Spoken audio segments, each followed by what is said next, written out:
Hi guys, it's Luke Coogan from Team Mambo here. I just came second at the Northern Irish Regional. I thought I'd do a deck profile for you guys. So I played Lunalight Orcust, and because I think it's the best deck this format, and why wouldn't I play the best deck?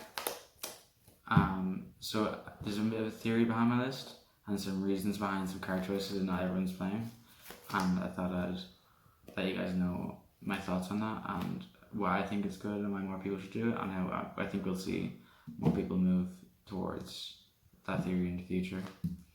So let's get into it. So I played a small Lunalight engine because it's the part where your deck generates advantage, and once you're playing, you'll always be able to access it. So the key card of the deck is Lunalight Orcust. I'm pretty sure everyone knows what it does by now. If you don't, it finishes a guy for cost. The other effect doesn't really come up anymore because you don't play Fusion Ghosts. And basically the whole deck works in tandem with these two cards. The whole engine is just these two cards and ways to search them. Just to generate advantage off your rank 4 plays, which make it just genuinely so much better than every other Orcust variant immediately, because it means you have a huge advantage in the mirror match, because you're able to spam rank 4s, and Dweller of course is still one of the best rank 4s in the format. So yeah, you obviously have to play 3 of these. You play Emerald Bird as one of your sendable cards of Acknowledgements. Only one because you don't really want to draw it, it's just for utility, and it's because in some of your combos you can like do combos on the Arlo where you trigger its effect and Martin's effect for a +2. And that's basically the only reason you play it. I don't think it's completely mandatory, it's a card you can side out, but it's really nice to detach and send up Curious if you need an extra level 4 extender. And if you can send it off with the Lunalight Serenade Dance to trigger its effect summon. So it's all nice utility, and in my opinion makes it worth playing. And then I played of course 2 Martin, it's just staple in the deck. You play 2 because the first one can sometimes get banished in your combo, and the rare cards in the format like Shark Cannon and DD Crow, which has become increasingly popular now that this deck's now. And then I also played Armageddon Knight. It's the 4th copy of Collider. I didn't choose to play Rhoda because honestly I didn't think Armageddon Knight was even like too good. It's just like a nice utility card because it's just the 4th copy that also triggers Martin to add Serenade Dance if you draw it. If I drew this in Collider, often I would normally summon Collider over it because Collider sends for cost, and it lets you play your disruption more with stuff like Perfume and Tiger. Well, if you start with Armageddon Knight, while that seemingly does get you more value when Serenade Dance, it's a lot more vulnerable to disruption like hand traps and stuff. And I played 1 Zephyrs. It's also nice you can send out this for extra utility and Curious, but of course the main reason for playing Zephyros is it's searchable in your combo from Radar to Force Strokes, which gives you extra uses of your softs once return Reborn. So once again a staple in the deck, and don't have too much to say about that. For the Orcs engine, I played a 2 Nightmare. I don't think you can get away with 1. This deck has a lot of discards, so I think it's able to get away with 1 a lot more than other Orcust variants. But I think it's nice because like the Lunalight cards are what the other cards you're playing with turn 1. But you're all like you want to access your Orcs engines, so you're able to put both engines the entire game. And playing 1 Nightmare, then that becomes really awkward because it always has to be the target you should play back up Galatea. And that's not what I wanted. I always wanted to recycle these and put them back in my deck, but I never wanted to actively draw it, so I had to play at least 2. And then I played 1 Harpour. I was originally on 3 of this because the theory is that Harpour is like, it's good to draw if you're already playing because it acts as an additional extender, but if you're not playing, then it's absolutely terrible to draw all the Orcust monsters. And I thought it was just it was just too brave to be thinking that I could play every game, because like I played a lot of test games of this deck, and like while it's good to draw, it's not like amazing. It's just 1 extra body, and like your Lunalight cards generate so much advantage on board anyway that the extra body was mode relevant, but it contributed to my bad hands. Like every time I bricked, it was because I drew too many Orcust monsters, and this is the only one that I could feasibly play less numbers of, so that's why I decided to play 1. I also played 1 Skeleton. Obviously, just when you don't need to play more, just to create Galatea. You can always give it back when you need it off 15 Gears to Crescendo and Galatea. I also have another card I played, which is Whirlwind. So Whirlwind, you usually use Whirlwind to recycle the Harpour or any of your Orcust names if need be. I was originally playing Gizmek over this, but the theory is that because I was originally playing 3 Harp, I could get away with playing Gizmek because like I wasn't trying to grind or use my orc engine for the entirety of the game. I was just trying to like use it turn one and then play a little bit with it afterwards, but I didn't expect the game to go on too long. But with playing one harp, it means that once it's banished, it's gone, because in this deck you always have to recur a skeleton off the Dingirsu because you shouldn't play 3 Galatea. Because you don't have space for the 3rd Galatea, unfortunately. So playing the World Wand let me recur the harp and my work sponsors and gave me a lot more grind game. But it also synergized really well with the rank 4 that I played in my extra deck, which was Evil Swarm Nightmare. So you could World Wand. So if you had like one extender, if you have one extender but not 2 extenders in the combo, that normally doesn't really like do anything to your standard combo. It doesn't add anything to the board. Unless you have a second one, then you get the second rank 4. But if you're playing World Wand over Gizmak, then that one extender becomes like a full rank 4 with Evil Swarm Nightmare, because it's the only one you can summon because you're locking dark monsters. But also Evil Swarm Nightmare also happens to be one of like the best rank 4s in the format, because it's so good against Salamangreat, because the whole deck is oriented about like Cyber's extenders now. Because they lost copies of Gazelle, they have to play more level 3 extenders to make Mirage Delio. Either booking the extenders, booking Mirage Delio, like all of that is just really, really strong against the deck. And not being once per turn means like you just have more options. And it's really good against Thunder, because if they basically they find it really hard to beat your board in the first place. And Dweller, which is the normal rank where you go against those type of combo decks, isn't that good against Thunder, because they're banishing the cards a lot of the time and they're not really too effective with the graveyard. Sometimes they are, but generally it's not that great.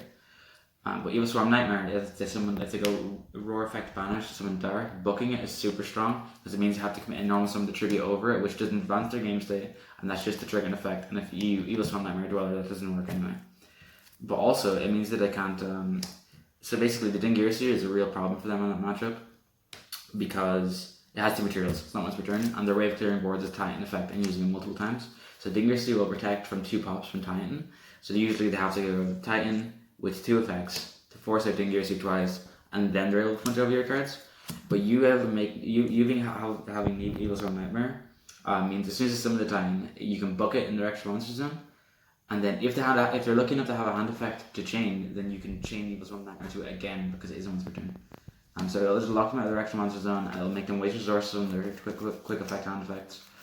And it was just in testing, it was just like a really strong option against both those matchups. But in the mirror, it's also really strong, because unless I start with the Sky Striker engine, it's just really strong. Because Dingirsu protects from servers, and you can book their Nightmare and summon it to summon off mirror if they get that far. And also it means Vishuda doesn't actually do anything against your board, because you can just book the Vishuda. It doesn't do anything. So I found that to be like really effective, and it's probably one of the best cards in my extra deck. I'm glad I played this weekend.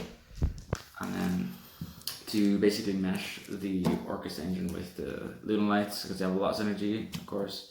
Split a small danger engine. So these 6 are obviously the best 6. Every deck plays them for good reason. So all of them are different types for Curious, which synergizes really well with the cards with Lunalight engine and the Orcust engine. So like they're staple to play at least the best six of them, the guaranteed summons. Most people play at least 2 of this, but I chose to play 3, because I felt like my hands that had dangers were just a lot better than my hands that didn't, and my hands that didn't have dangers are a lot more susceptible to hand traps and disruption in particular. It's also the level 4, so it's super good playing into those crazy combo boards like the Pendulum Crusadia make, because a lot of their negates don't actually destroy, like Appaloosa, Savage Dragon, Hot Red. So if you actually disenhand, they don't actually have a way to deal with it. So if you just normal check, send per cost, they're not gonna negate that. Or if you think they have disruption that actually destroys, then you just don't activate it. But then if you summon a Mothman, then they don't have anything to interact with that generally. So you just make that as a thought. It also works for all your other rank 4 plays. I thought it was quite good. It's the worst of them, but it's like really good just because it's level 4 and it triggers Martin off the discard effect as well as Emerald Bird. So I felt like there was quite some merit to playing 3 of this guy. And then to round off the monsters, they also chose the main deck 3 Nibiru. I don't think this is like too standard in the Lunalight, because it's a going first deck, and it just seems really weird to play a card that would like nuke your board every time you go first if you draw it. But my logic behind this was, so like the only way you really lose game 1 is like one of the ways is Abyss Dweller.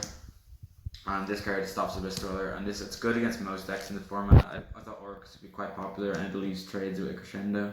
So like I thought that was quite nice. It means you don't lose the combo decks. Another thing is like I thought people, now that Lunalight has won 2 ICS, that people will be preparing for the deck, and I expected to see a lot more main DD Crows, Gnomes, not Gnomes, sorry, main DD Crows and Bells. And cards like that, and people maining impermanence is more like a lot more hand shots to try and deal with this deck. And I thought Nibiru was quite nice because you go first and do your board as much as you can, and if you get disrupted, then like you're still gonna be able to set up your grave with the Lunalight cards because they just stay there, and with your Orcust cards, so you'll always have a push next turn. So it's just like it just ensures you live.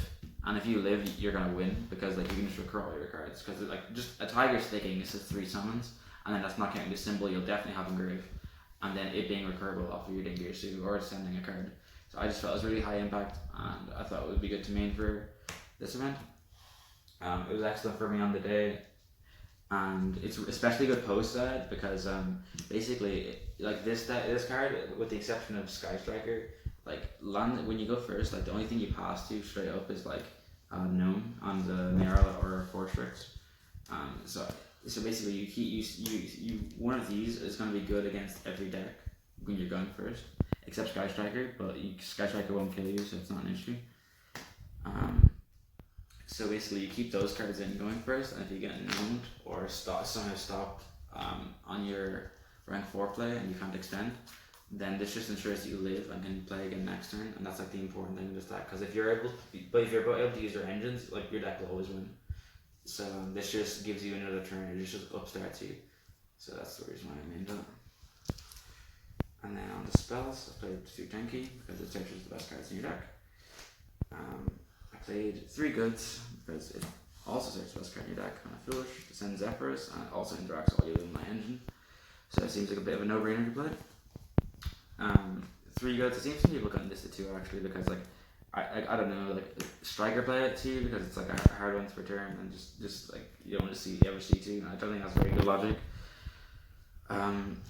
But I think it's quite good in this deck because like for some of your combos you need to discard quite a bit anyway, and like this is like it's good going second to boards because you can only activate 1, so it's really nice. But people will try and cut you off.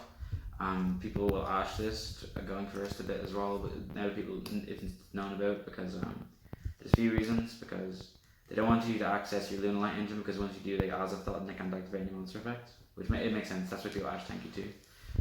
And some people some people ash on the Perfume or Serenade Dance that you send, but the thing is there's merit justifiable arguments because sometimes like they don't want you to have to discard to get a Hard Power or Nightmare Engrave and then extend a bit, but so like these cards like aren't that good to ash because like you're ashing a Rhoda or a Terraforming like basically, but like because of the way the deck's designed, which is around like Narrow and Azathoth, like it means that like you have to try and disrupt these suboptimal cards in the hope that your opponent can't play,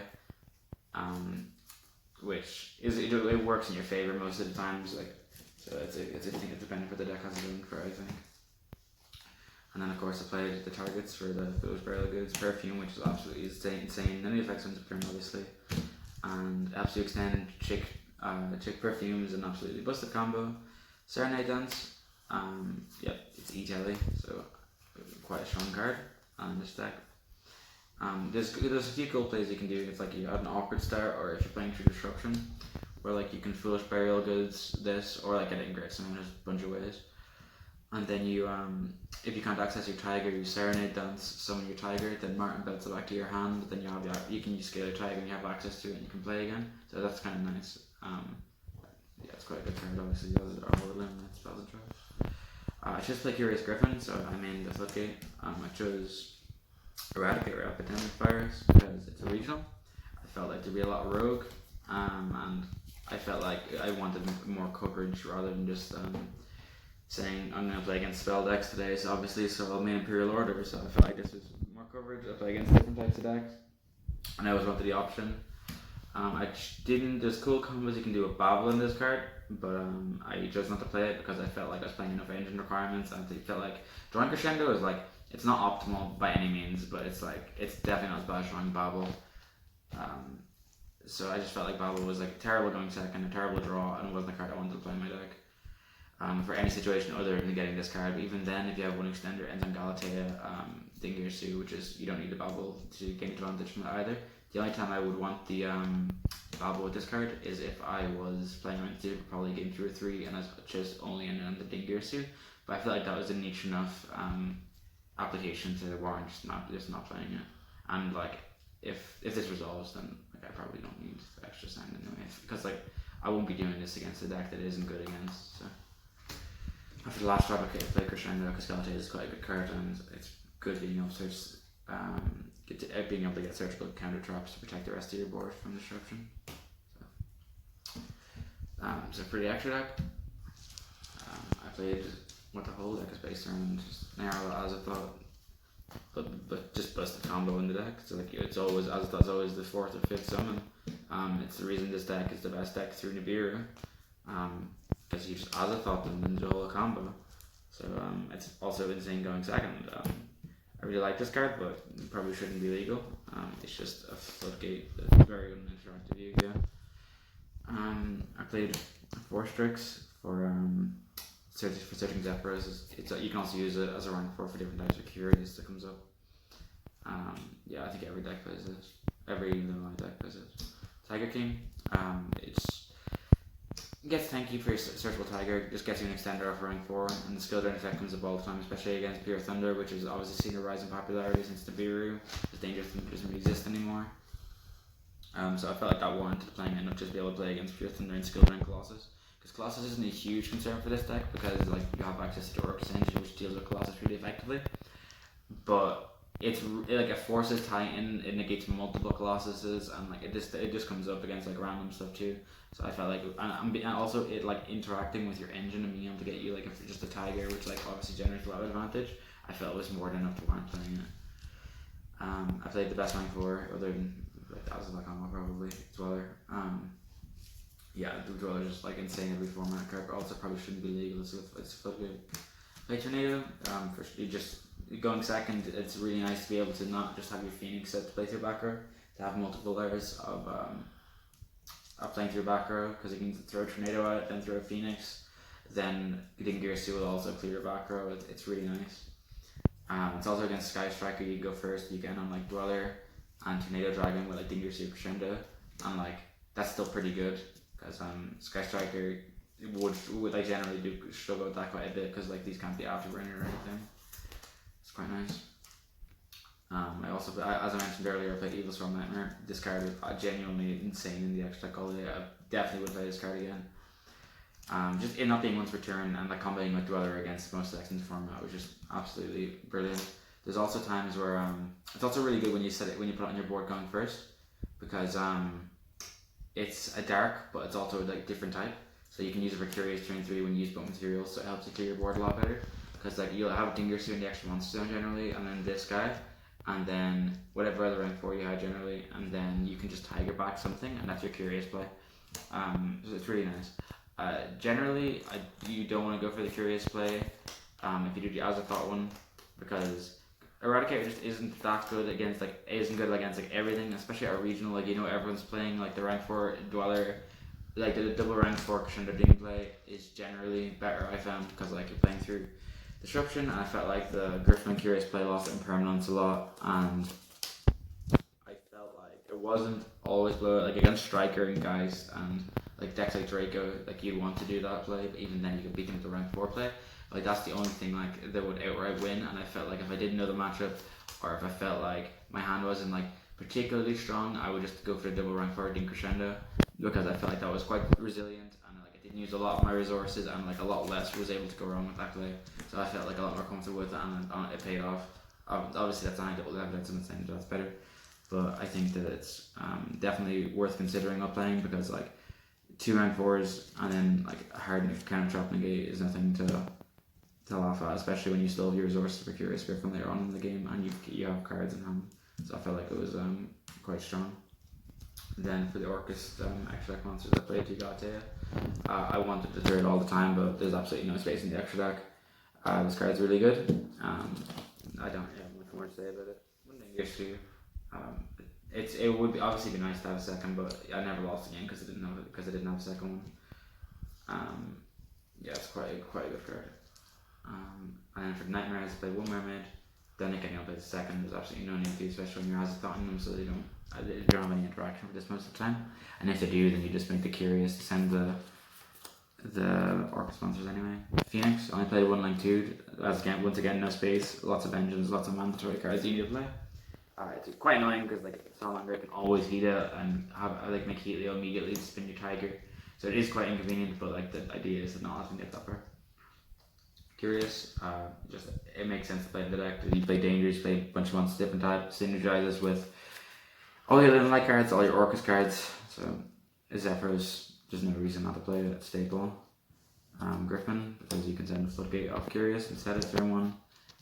Particularly against matchups such as Sky Striker, is just blow it. So very good card, and it's always good to have the option. And then for the last card, I played Boral Sword because it's just game written on the card. It kills them every time, and this deck just shits it out really consistently. So no reason to play Boral Sword. It's also good in Nibiru bait.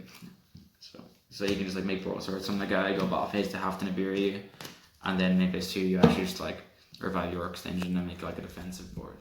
So well, not main phase 2, main phase 1, but it's kind of nice. But obviously, if they don't deal with it, they die. So, and then for side deck, I play Triple Lancia.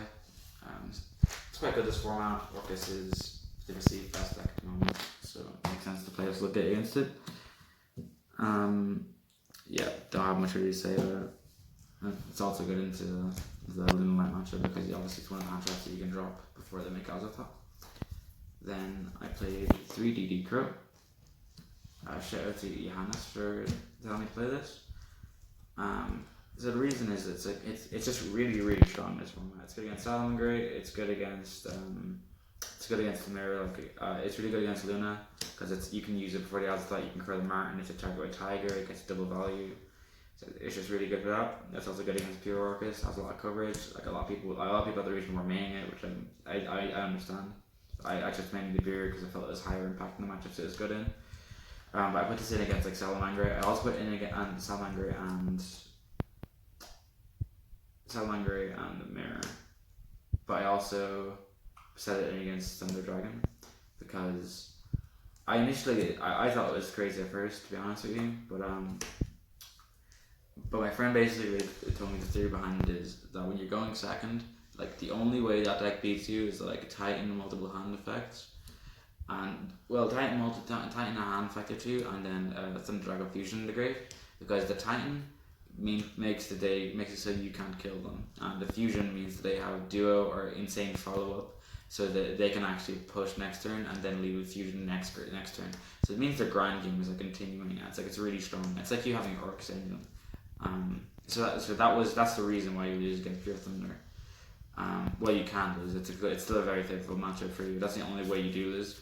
So the idea is you put in Crow, don't use it their entire turn, and then you drop a turn, you play it your turn, and then you make your Tiger King, they use Titan and a hand effect, you chain Crow, and you banish their Fusion, getting rid of their follow-up and the Destruction for your turn, and basically 2 for 1s, and they lose their resource, and you kill them.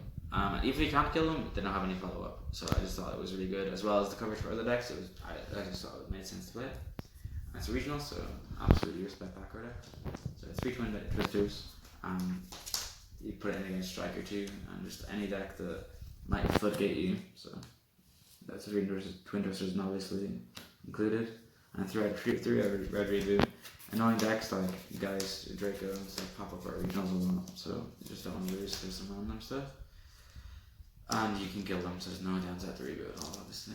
And then for the last 3 cards, I played Tino. I know this seems weird because it's a high impact card, you want to draw in the first 5, otherwise it's completely dead.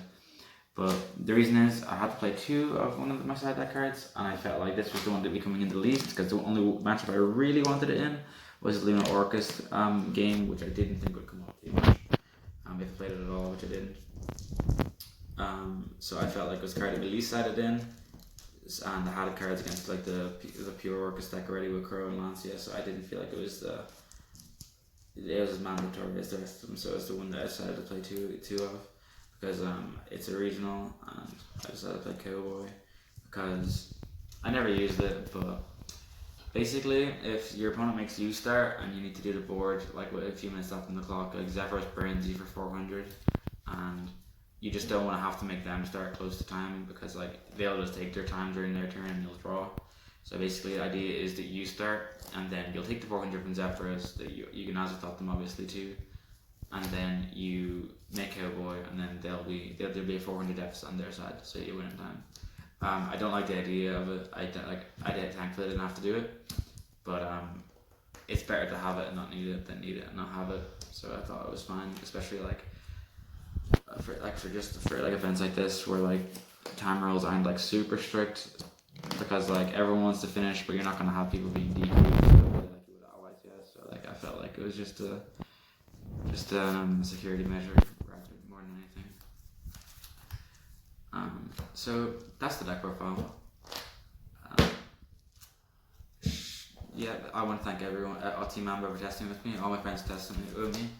Shout out to Johannes for theorying with me about the deck, and everyone I theory with. I'm sure I'm forgetting loads of people. Shout out to Aiden Byrne for lending me all the dangers and a bunch of Lunalight cards that I wouldn't have been able to play the deck with him, so shout out to you. And Aiden for theorying the deck with him too and testing. Yeah, I'm definitely forgetting people. Shout out to my girlfriend, obviously, as I say in every profile. Yeah, Team Mambo, best team in Ireland. Mambo on.